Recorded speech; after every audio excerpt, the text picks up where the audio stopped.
Black Friday, the day after Thanksgiving. This year, November 23rd. Traditionally on this day, people head to the shopping malls of America to trample each other in search of bargain deals on cheap plastic crap and marked up clothing made overseas under sweatshop conditions in places like China and Honduras. Traditionally, Americans spend more money on this day than any other day of the year. As a culture, we revel in this holiday, spending our hard-earned money in this orgiastic release of our hard-earned funds into corporate America's pockets. And my family members are starting to ask me what I want for Christmas. And this year, I'm asking for world peace, and I'm not joking around. Last year I told my family that I wanted a better world for Christmas, so I told them to donate to organizations like the ACLU, to Oxfam, to the Heifer Foundation, to Amnesty International, and to news organizations that cover human rights abuses around the world, like Mother Jones Magazine and Democracy Now! This year I'm asking my family to donate whatever it is that they would have spent on me on, clothing or trinkets or ties, because males need ties for every gift-giving occasion, to the Dennis Kucinich for President 2008 campaign. And I want them to do it on November 23rd, Black Friday.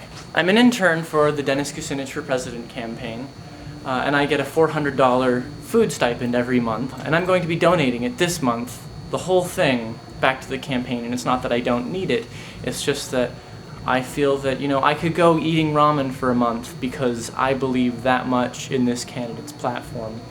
Dennis Kucinich is the only Democratic candidate who seems to understand the U.S. Constitution, and part of the job of any elected representative, especially the federal government, is to protect and uphold the United States Constitution. And obviously, the others don't seem to understand that. Hillary, Obama, Edwards have all voted to undermine the Constitution in some way or another.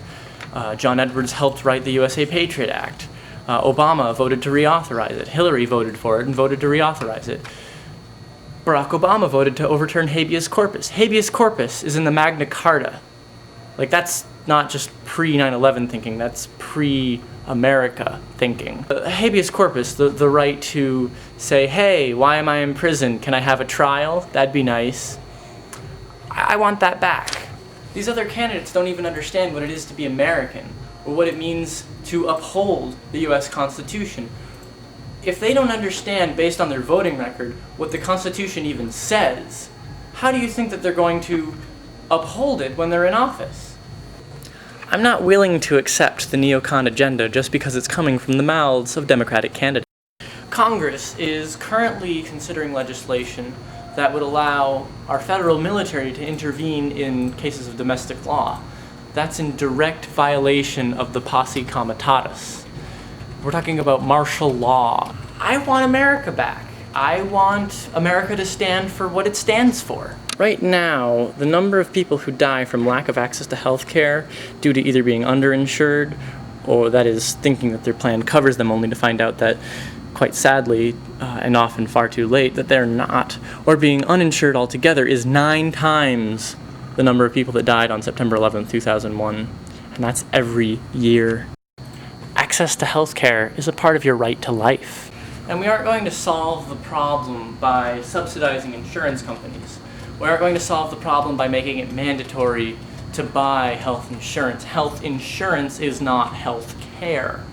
And that's something that the top 3 don't seem to understand. They want to make it criminal for someone to be without health insurance. Now, if you can't afford health insurance, I guess that means you go to prison. I guess the real health care plan of the top 3 Democrats is that you'll get it when you're in prison. Now, I don't know about you, but I think these sorts of things are too important to be sitting on the sidelines any longer. Gandhi said that you have to be the change that you want to see in the world. Okay, well, I'm here. Where are you? I propose that on November 23rd, all of us get together and donate $100 to the Dennis Kucinich for President 2008 campaign. When Congressman Kucinich ran for Congress back in the 90s, his slogan was, "Let's light up America." Well, let's light up Black Friday. The math is simple. If we get 100,000 people, which isn't that much, to donate $100 apiece, then that's $10 million, plus federal matching funds, which we get because we're running as a clean campaign. That's $20 million. That's frontrunner change. And we can do that in one day, November 23rd. How many people would buy into the lies of how unelectable Dennis Kucinich is if he had $20 million in the bank? Ron Paul ended up getting hundreds of millions of dollars worth of free airtime because the media was in a tizzy about how much funds he raised in one day.